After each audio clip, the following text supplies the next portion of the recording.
పద్దెంది పడిమెట్ల పైకెక్కి గుడికేగు భక్తులకు ఎదురొచ్చే బంగారు స్వామి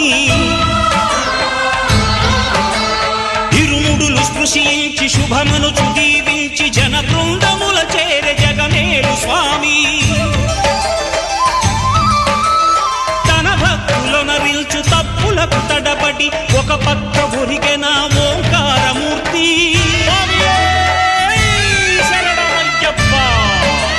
స్వాములందరూ తనకు సాయము కాగా ధీమంతుడై లేచే ఆ కన్య స్వామి